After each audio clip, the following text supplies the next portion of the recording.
Hey there! If you managed to find this video, welcome to the channel! But you're currently watching part 4 of a multi-part review. You can find the first part through the card or the link in the description. Also, if you're here because you've watched this video, thank you so much for the support on that. After obtaining Jack's sphere, the game prompts you to go find others left by him to see more of their pilgrimage.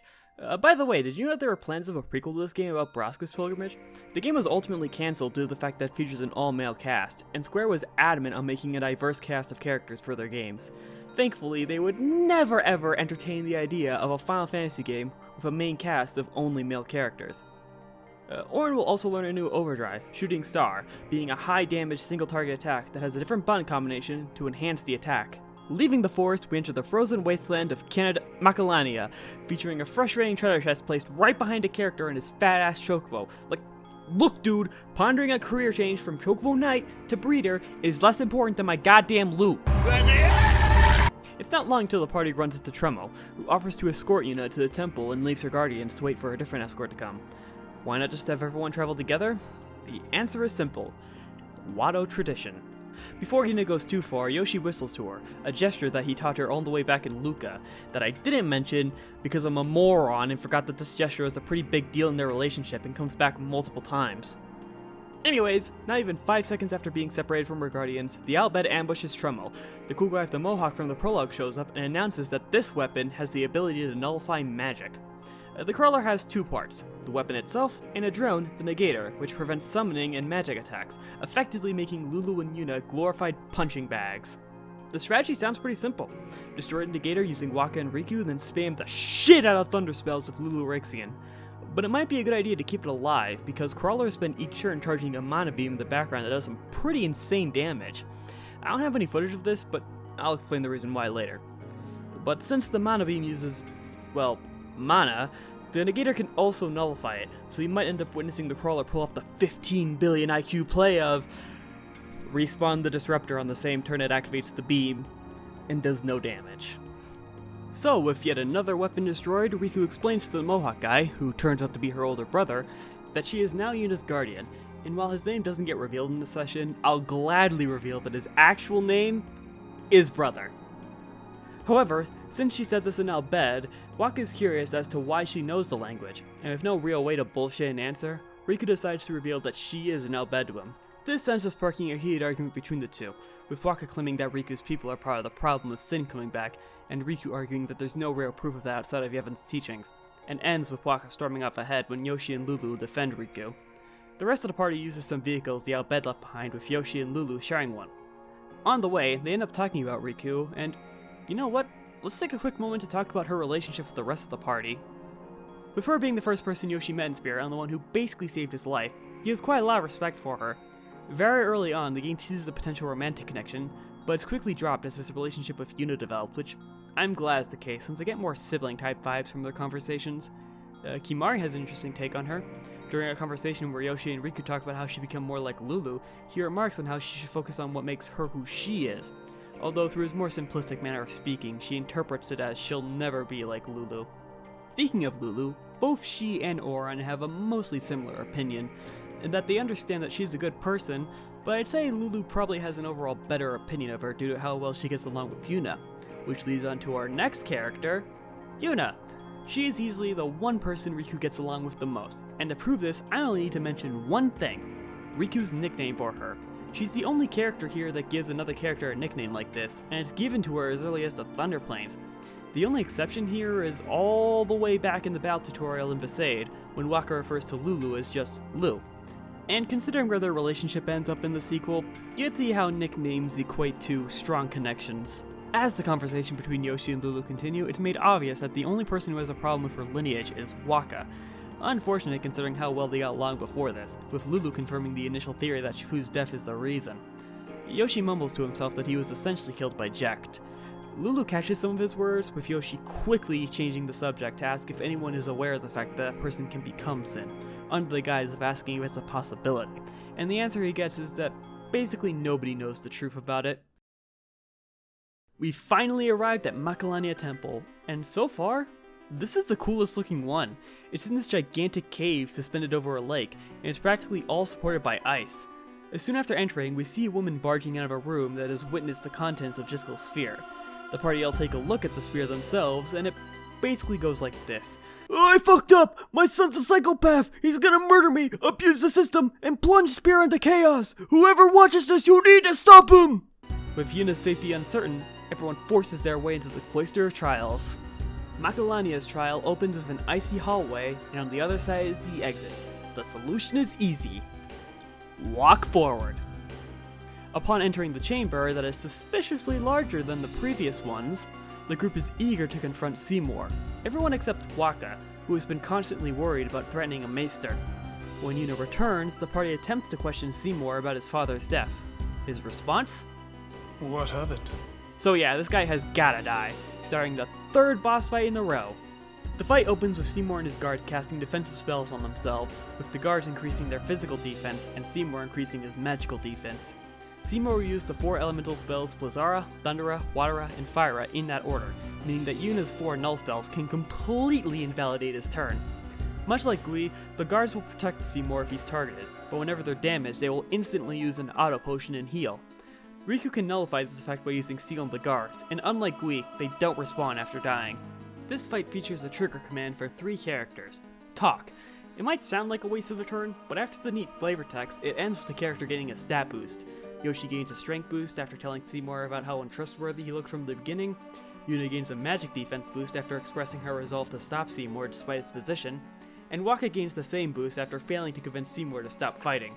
A fun video production fact, this is where I originally planned to talk about trigger commands. Unfortunately, world-destroying Crane demanded that I talk about that mechanic there. Since this fight takes place immediately after Yuna leaves the final chamber, she now has access to a new Aeon, Shiva, who is summoned with her faint image entering a cluster of ice before properly materializing, shattering said cluster and throwing her cloak to Yuna. Her special ability is Heavenly Strike, which says it delays the opponent's turn, when in reality it just causes the threatened status, which immobilizes them. So it's right based on a technicality, but I'll still have to give Shiva a B- for poor communication. Honestly, I don't even care about the effect. I just like it because you get to throw ice rocks at people.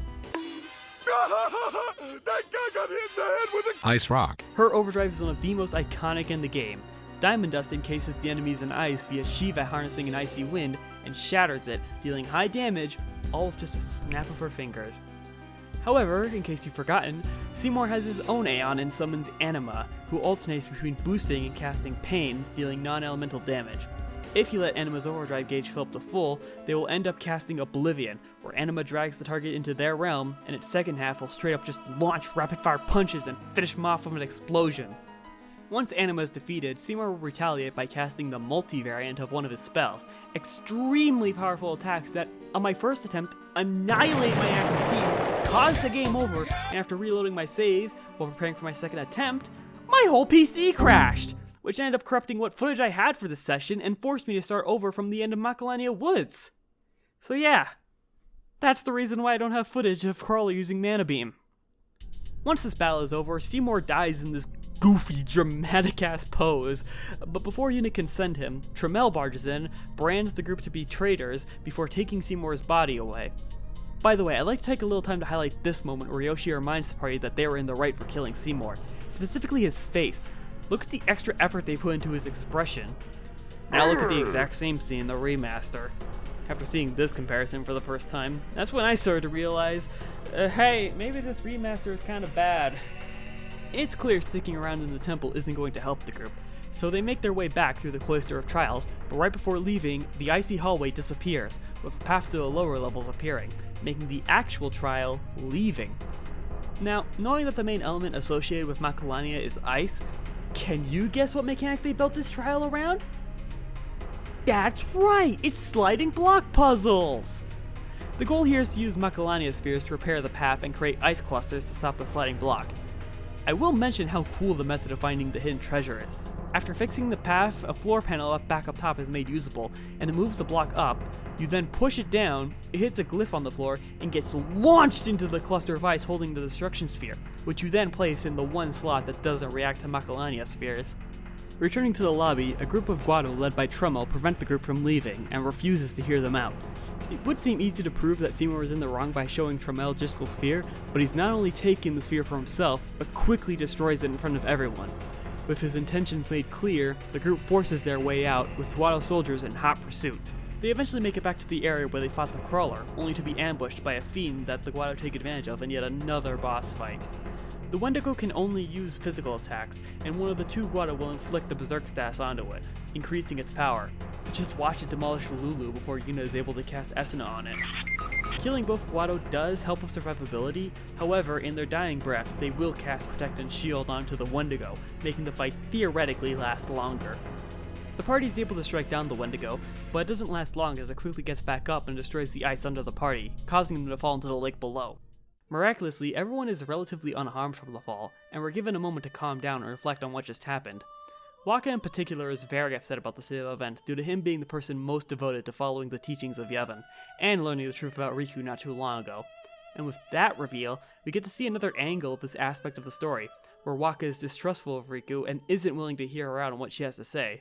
Hell, this distrust gets so bad that when Orin suggested to use vehicles to travel to the temple, Wakka immediately questions if he is also an Al-Bhed, despite how there's literally nothing about him that would suggest that could be a possibility. Yuna takes this moment to explain that she wanted to try and use the marriage to convince Seymour to turn himself in, and with how well that went, Yuna questions if this plan was even worth it. Orin bluntly tells her that dwelling in the past isn't something worth worrying about, and to focus on the pilgrimage. When asked if Yevon would allow it to continue, he reminds everyone that the Faith are the only ones who give summoners power, that the temples and teachings can't dictate those things, and boldly claims that the group will defy the teachings if they have to, much to the surprise of everyone else. One thing I should mention right now is that this song that's playing right now, Hymn of the Faith, this plays diegetically, usually around the end of one of the temple's trials, and are sung by the Faith of each temple. So, not only are the Faith spirits of people who once fought sin, are trapped in statues, can only live when a summoner calls to them, but also sing the exact same song for all eternity? Yeesh, sounds like a miserable fate to me. Anyway, speaking of that song, if you remember from the first part of this review, this same song is something that Yoshi remembers from his childhood, but we never learned what significance it had to him. Well, thanks to Orin, we learned that Jack tended to sing it a lot back in Zanarkand and Spira, and this happened to rub off on our hero, as is shown in a quick flashback, with Orin mentioning that Yoshi's singing reminded him of Spira. With this reminder of home, Yoshi wonders how Orin managed to get to Zanarkand, and quickly follows up with a guess that Sin was involved somehow, and Orin's silence proves to Yoshi that Sin was indeed the reason these two were able to travel between these points in time, leaving our hero with the crushing realization that if Sin dies, he cannot return home.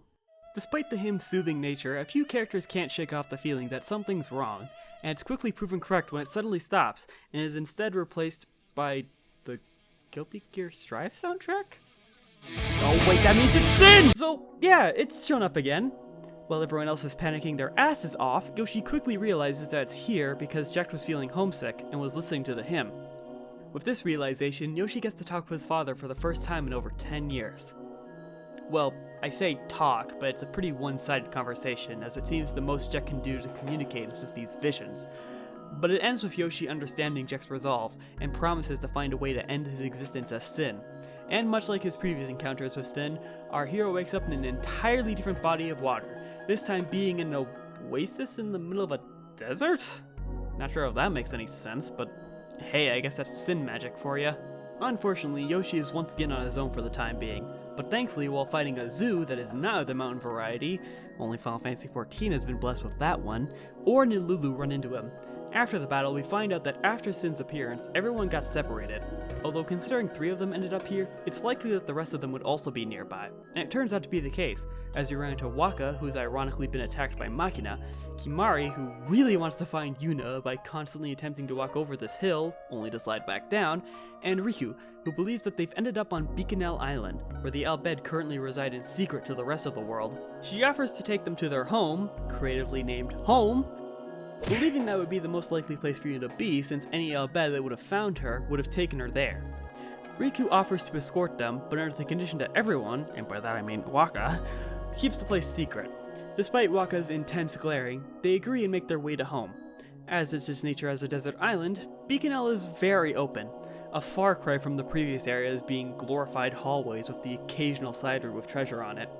Despite this, it ultimately still has linear elements, so don't worry too much about getting lost.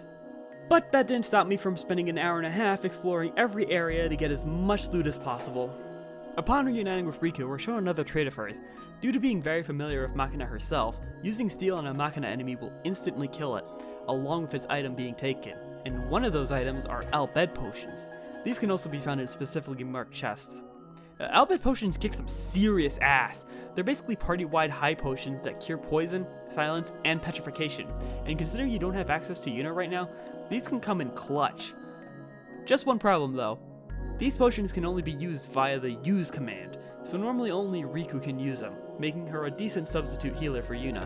One other thing regarding this area that I should mention is that every time I ran to the sandworm enemy, I kept trying to recreate one of my favorite gifts, because something about the shooting star that I chose not to reveal about until now is that this overdrive instantly kills non-bosses. However, every time I tried, the camera would focus on Auron in a way that had the enemy barely off screen, so I was ultimately unsuccessful in that regard. Eventually we arrive at home, just in time to see Yubi getting attacked by an abnormal amount of fiends, and after Riku asks one of the injured Al-Bhed, we learn that the Guado are responsible for this attack.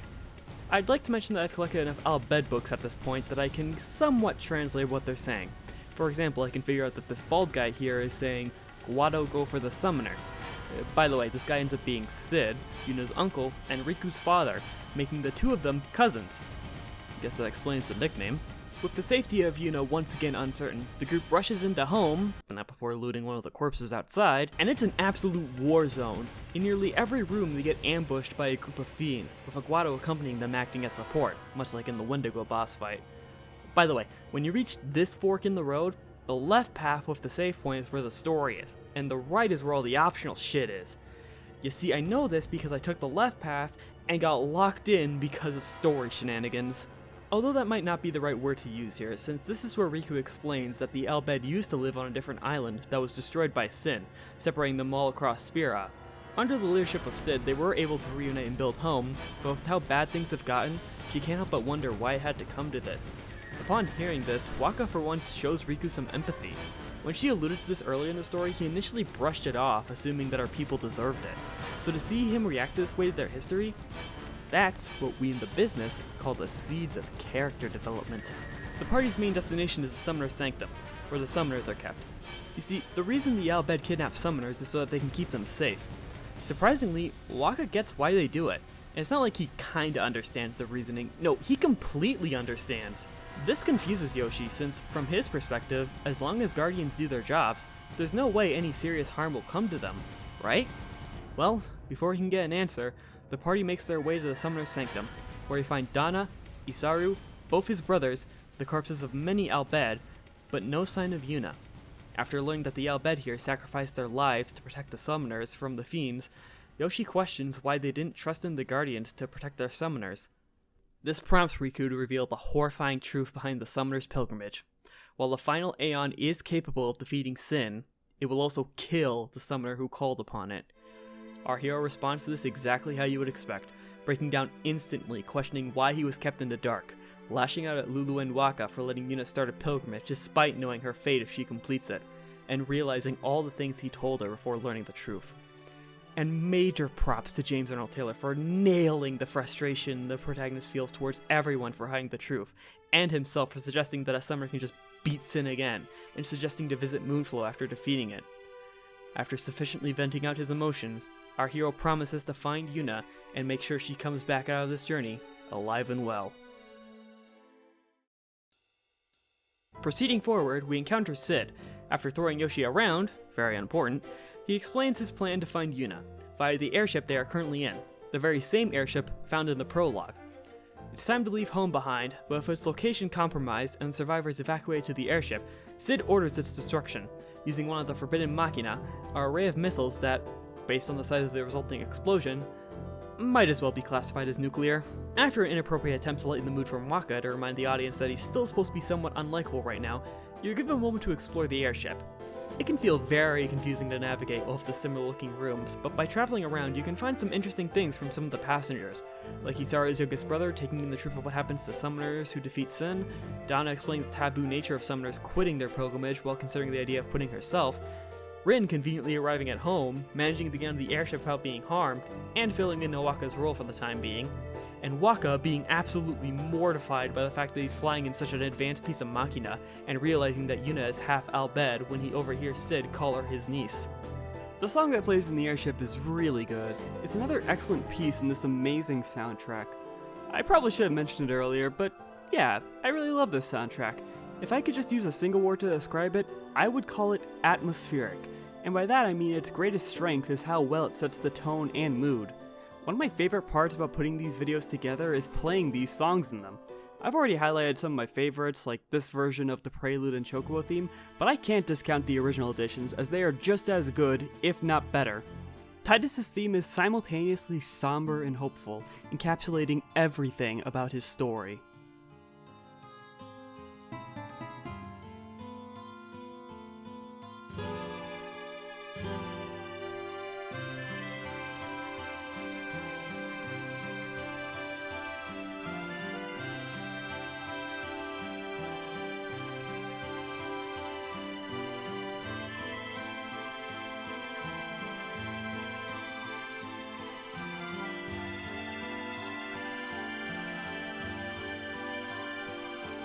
The victory theme is so damn good that, when I initially started this review, I let the theme play out for a solid couple of minutes.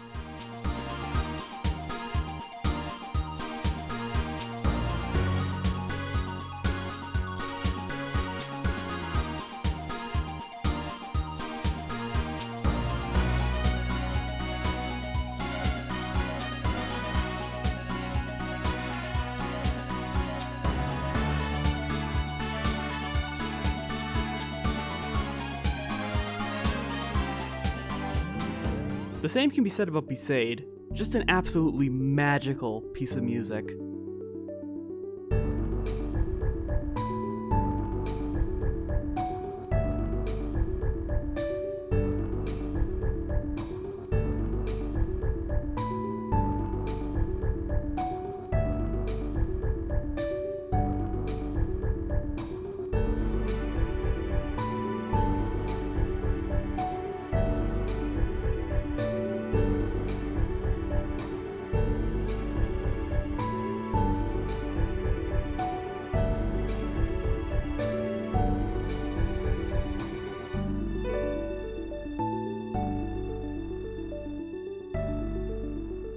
The splendid performance pairs excellently to Waka's peak as a blitzball player.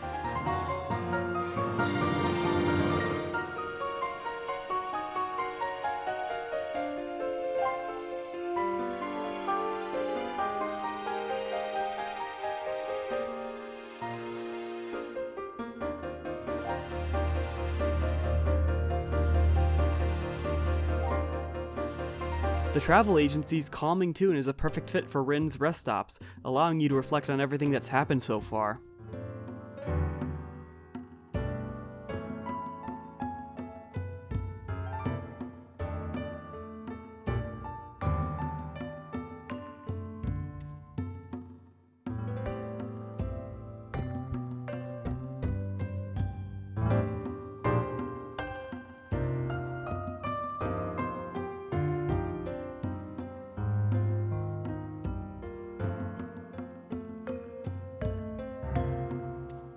Twilight, on the other hand, is such an ominous track that if the previous one had you reflecting in a positive way, this track has you doing so in a negative way.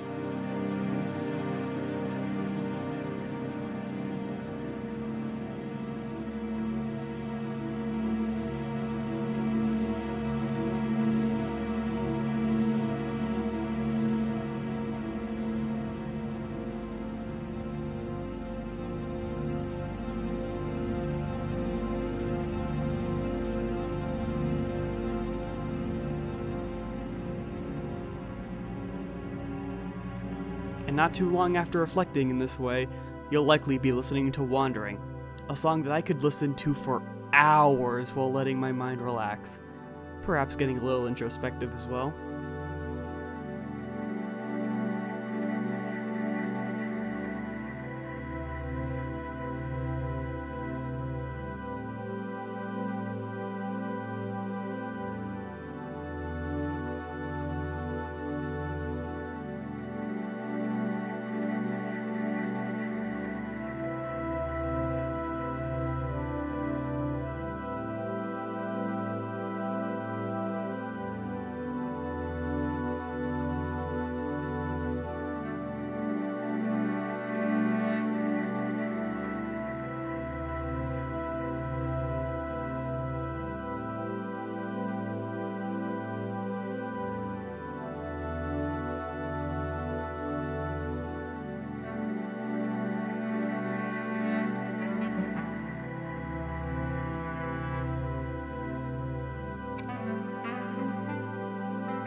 And hey, if you're a fan of tonal whiplash, Thunder Plains has got your back. Despite being one of the most dangerous areas in the game, its theme is so oddly cheerful that I can't help but love it.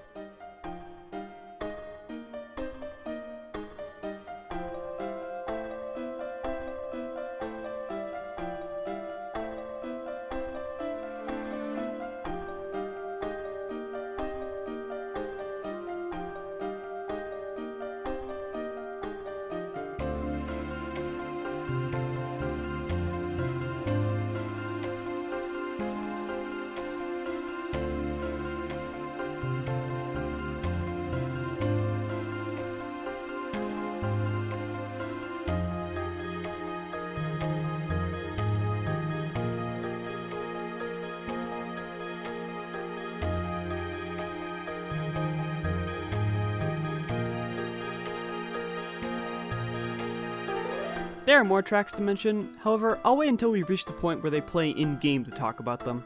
However, despite my undying love for the soundtrack, I will have to bring up my least favorite track, the default boss theme, Enemy Attack. As a boss track, it's just so underwhelming. It's no secret that I've been avoiding using this track for as much as I can, either by not changing the track, keeping the boss summary short, or by making dumb references to other games just use their music instead. Just like my running gag with Sin. I'll at least end this off by mentioning my favorite track.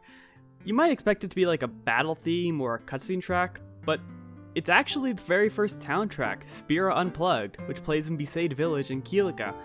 It's a very simple song, mostly played out by an acoustic guitar, yet countless times I found this very song playing in my head, even after not engaging in the game.